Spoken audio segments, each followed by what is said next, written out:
Today we're going to read the story of Jack and the Beanstalk, retold and illustrated by Stephen Kellogg. Remember to think about story elements and folktale characteristics as we read. Jack and the Beanstalk. There was once upon a time a poor widow who had an only son named Jack and a cow named Milky White, and all they had to live on was the milk the cow gave every morning, which they carried to the market and sold. But one morning Milky White gave no milk, and they didn't know what to do. "Cheer up, Mother. I'll go and get work somewhere," said Jack. "We've tried that before, and nobody would take you," cried his mother. "We must sell Milky White, and with the money start shop or something." On his way to market, Jack met a funny-looking old man. "Well, good morning, Jack," he said. "Good morning to you," said Jack, and wondered how the man knew his name. "Can you tell me how many beans make 5?" said the man. "2 in each hand and 1 in your mouth," said Jack, sharp as a needle. "Right," said the man, "and as you are such a bright lad, I don't mind doing a swap with you, your cow for these beans." "Go along," said Jack. "Ah, but these are magic beans," said the man. "If you plant them tonight, by morning they grow right up to the sky." "Really?" said Jack. "Yes, and if it doesn't turn out to be true, you can have your cow back." "Back already, Jack?" said his mother. "Tell me, how much did you get for Milky White?" "You'll never guess, Mother." "Could it be 5 pounds? 10? 15? No?" she cried. "It can't be 20. "I knew you couldn't guess. What do you say to these magic beans?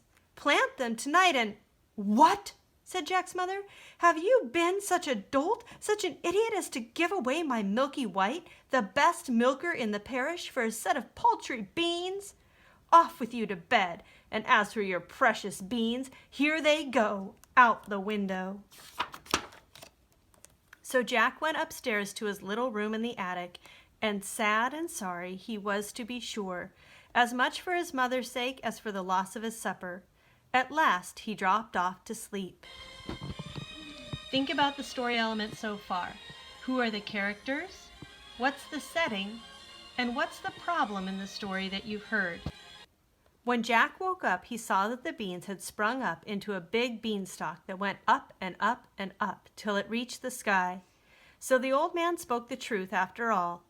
Jack gave a jump onto the beanstalk, and he climbed and he climbed and he climbed and he climbed and he climbed and he climbed and he climbed till at last he reached the sky. Jack walked along and he walked along and he walked along till he came to a great big tall house, and on the doorstep was a great big tall woman. "Good morning, Mum," said Jack. "Could you be so kind as to give me some breakfast?" "It's breakfast you want, is it?" said the great big tall woman. "It's breakfast you'll be if you don't move on. My man is an ogre, and there's nothing he likes better than broiled boys on toast."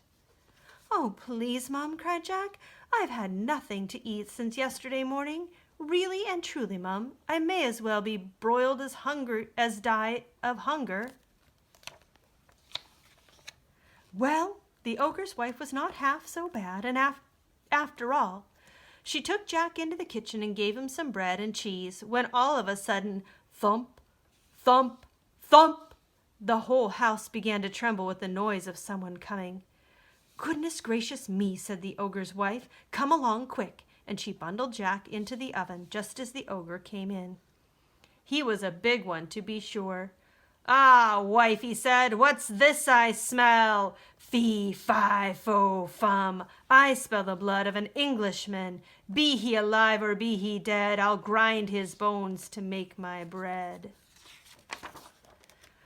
"Nonsense, dear," said his wife. "You're dreaming. Or perhaps you smell the scraps of that boy you liked so much from yesterday's dinner. Here, you go and have a wash and tidy up, and by the time you come back, those calves will be broiled for your breakfast." Well, the ogre had his breakfast, and after that he went to his big chest and took out a couple of bags of gold, and down he sat and counted.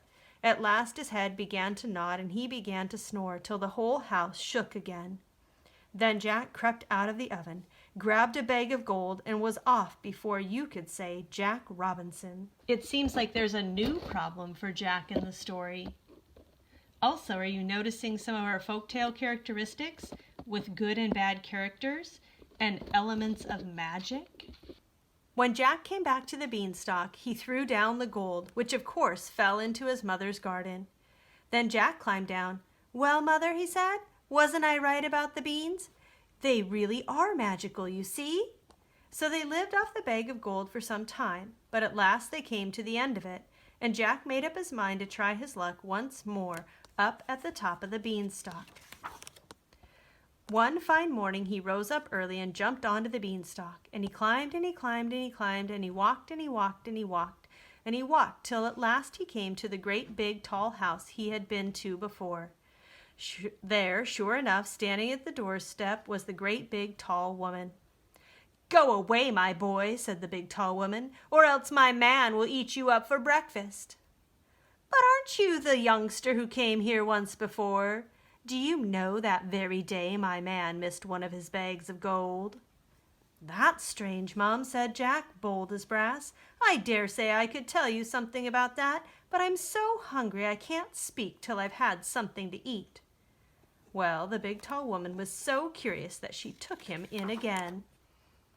All happened as it did before. Thump, thump, thump. They heard the ogre's footsteps, and his wife hid Jack away in the oven. Fee, fi, fo, fum. After breakfast, the ogre said, "Wife, bring me the hen that lays the golden eggs."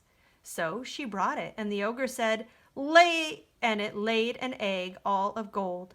Soon the ogre began to nod his head and snore till the house shook. Then Jack tiptoed out of the oven, nabbed the golden hen, and off he peltered.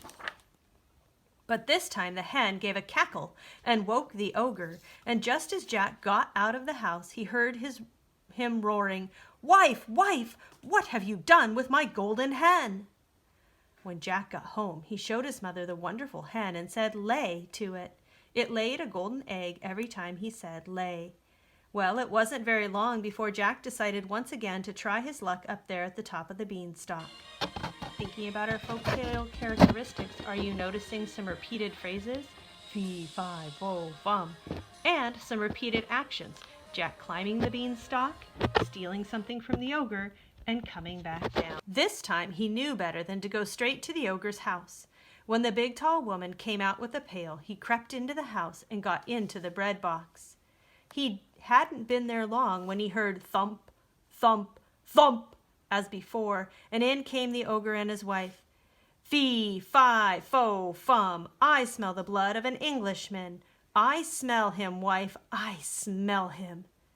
Do you, dearie? Said the ogre's wife. Well, if it's the little rogue that stole your gold and the hen, then he's sure to have got in the oven. They both rushed to the oven, but Jack wasn't there, and the ogre's wife said, There you are again with your fee-fi-fo-fum. Why, of course it's the boy you caught last night that I've just boiled for your breakfast, she said. How forgetful I am, and how careless you are not to know the difference between live and dead after all these years. Well, I could have sworn, muttered the ogre, and he searched the larder and the cupboards and everything, only luckily he didn't think of the bread box. After his breakfast was over, the ogre called out, Wife, bring me my golden harp. So she brought it, and he said, Sing, and the golden harp sang most beautifully. And it went on singing till the ogre fell asleep and began to snore like thunder. Then Jack lifted the lid very quietly and crept like a mouse on hands and knees till he came to the table, and up he crawled and caught hold of the golden harp. But the harp called out, Master, master! And the ogre woke up. Jack ran as fast as he could, and the ogre came rushing after. When the ogre saw Jack climbing down for dear life, he swung himself onto the beanstalk, which shook with his weight. Down climbed Jack, and after him climbed the ogre. Jack called out, Mother, mother, bring my axe! Jack's mother rushed out with the axe in her hand, and Jack gave a chop at the beanstalk, cutting it in two. The ogre fell down and broke his crown, and the beanstalk came tumbling after. What with showing the golden harp and selling the golden eggs, Jack and his mother became very rich, and Jack married a great princess, and they all lived happily ever after. Think about the story elements. How did the story end? What was the solution?